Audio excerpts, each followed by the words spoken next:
你觉得台湾会发生什么？70年前，以为美国总统亲口说过 We have a solemn obligation to Taiwan.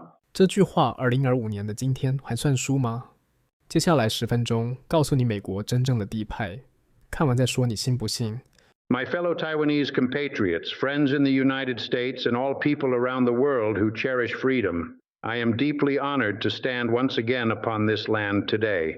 65 years ago, on June 18, 1960, I visited Taipei as President of the United States. As I stepped off my plane at Songshan Airport, I saw hundreds of thousands of Taiwanese people lining the streets cheering, "Long live," a scene I will never forget. On that day, I told you, the United States stands with the Republic of China forever. Today, though I am now over 100 years old, I must tell you that promise has not expired. It is truer than ever. When I left the White House back then, the world seemed to be moving towards stability. The Berlin Wall had not yet fallen. The Soviet Union still stood. Mainland China had just endured the catastrophe of the Great Leap Forward. And Taiwan, through the diligent cultivation of your fathers and grandfathers, had become the brightest beacon of the free world in the Western Pacific. Yet I never imagined that 65 years later, the free world would once again confront a more powerful and aggressive communist regime. And Taiwan, this land whose resilience and hope I witnessed firsthand, would once more find itself at the eye of the storm. I fought two great wars in my lifetime, one against the Nazis and one against the combined forces of North Korea and the Chinese Communist Party. On the night of the Normandy landings, in the freezing snow along the Han River, I saw the price of freedom. I know deeply that when a nation is willing to shed blood for freedom, any distant friend who stands idly by betrays their own conscience. Therefore, I come today not as a retired elder, but as the former President of the United States, the one once cheered by crowds on Taiwan streets, the one who lay awake in the White House Situation Room worrying over Taiwan's safety, to declare to the world, Taiwan must not and will not be abandoned. Some ask me, Eisenhower, didn't you support the One China policy back then? Didn't you sign the Sino-American Mutual Defense Treaty, only to have it terminated in 1979? Why such unwavering resolve today? To these friends, I say, history demands close scrutiny. In 1954, when the Chinese communists shelled Kinmen, who ordered the Seventh Fleet into the Taiwan Strait? I did. In 1955, when the Sino-American Mutual Defense Treaty passed overwhelmingly in the U.S. Congress, who signed it? I did.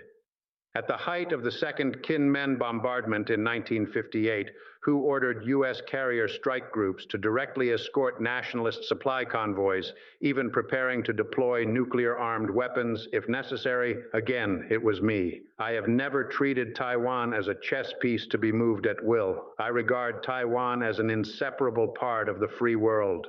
The reason I accepted the One China formulation back then was because Washington believed that only by stabilizing the situation could we avert a third world war. Yet I made it crystal clear in the treaty. America's defense commitment covers Taiwan and the Penghu Islands. This is not diplomatic rhetoric. It is a military commitment. My pledge to the 20 million people of Taiwan. Today, some call strategic ambiguity wisdom, while others deem strategic clarity too dangerous. Let me tell them, the real danger has never been speaking truthfully. It lies in allowing aggressors to mistakenly believe they can swallow free people whole without paying a price. If I were still in the White House today, I would do three things without hesitation. First, I would immediately declare any use of force against Taiwan would be considered a direct attack on the United States. America would employ all necessary means, including conventional and nuclear forces, to defend Taiwan. This is not provocation. It is the swiftest way to end provocation. History has long taught us that the only language authoritarian regimes understand is making them know the cost is too high for them to bear. Second, I would demand that Congress pass the Taiwan Defense Capabilities Enhancement Act within 1 month. This legislation would triple annual arms sales to Taiwan from current levels and directly provide the most advanced weaponry: F-35 fighter jets, Patriot 4 missiles, Harpoon anti-ship missiles, and even Tomahawk cruise missiles. Not loans, not sales, directly provided. Because what Taiwan defends is not just the homeland of 23 million people, but the lifeline of freedom of navigation across the entire Indo-Pacific region. Third, I will tell Beijing, you can choose economic cooperation or war, but you cannot have both. Should the Chinese Communist Party dare to launch an armed attack on Taiwan, the United States will immediately freeze all Chinese assets in America, sever its access to the Society for Worldwide Interbank Financial Telecommunication, SWIFT, and impose comprehensive technological, energy, and financial blockades on China. This is not economic coercion.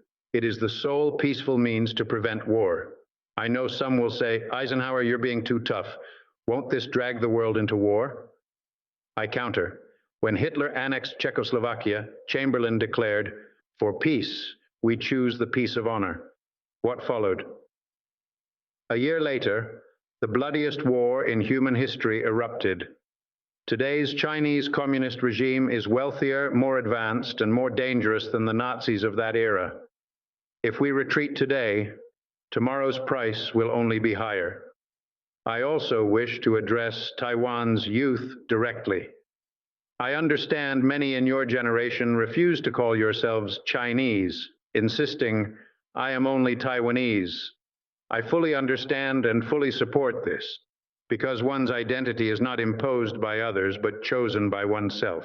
You choose freedom, you choose democracy, you choose the right to speak truthfully. This is your identity.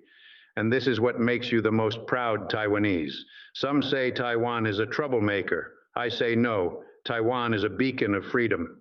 In 70 years, you transformed an island ravaged by war into Asia's most prosperous, equitable, and culturally confident society.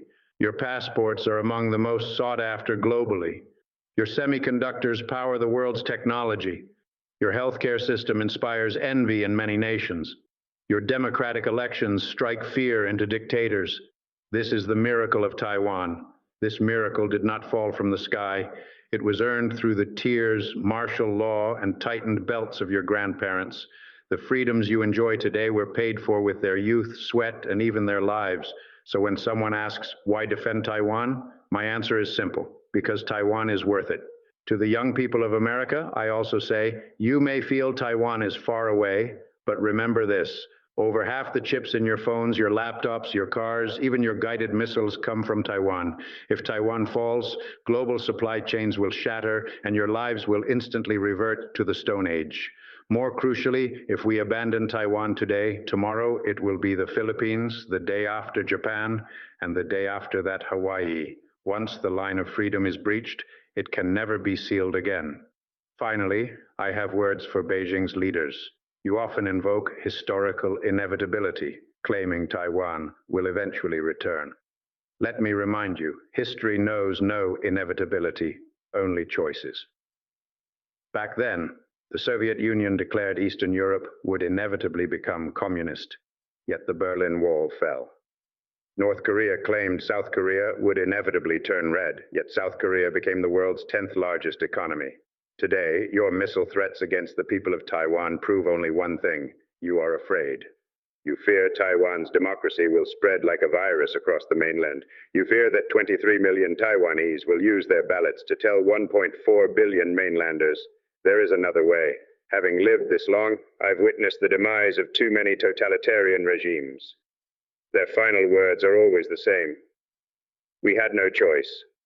But choices have always existed.